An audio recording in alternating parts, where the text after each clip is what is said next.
On se croirait presque un mercredi. Avec ce midi des dizaines de parents à la sortie de l'école. Un maximum d'enfants doit rentrer à la maison. Les autres sont gardés au frais. Ici, il y a des parents qui reprennent leurs enfants actuellement, alors qu'ils seraient restés en temps normal.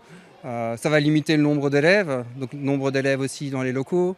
Les enfants vont rester un maximum dans les classes, hein, même si on va essayer de faire des tournantes pour qu'ils sortent un petit peu, mais de façon limitée. Un examen en 5e prévu cet après-midi a même été postposé à mercredi matin, car dans les classes, le mercure grimpe. Quand j'ai ouvert à 8h15 avec les enfants, il faisait 36 degrés. En ouvrant tout avec les ventilateurs, etc., on a réussi à descendre à 28 degrés, mais actuellement, oui, c'est toujours 28 degrés. 28 degrés aussi dans la classe voisine.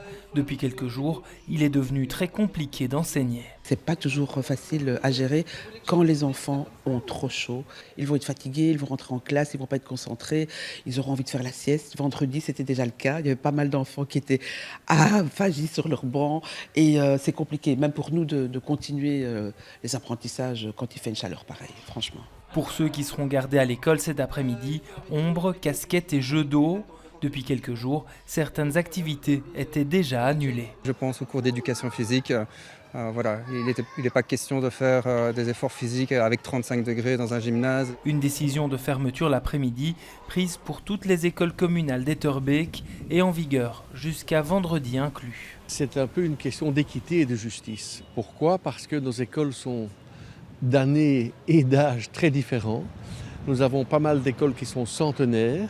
Et puis nous avons le paradis des enfants qui a été étendu, modifié en bâtiment passif. Mais laisser les cours pour les uns et pas pour les autres, dans le même pouvoir organisateur, ça nous paraît quand même difficile à justifier.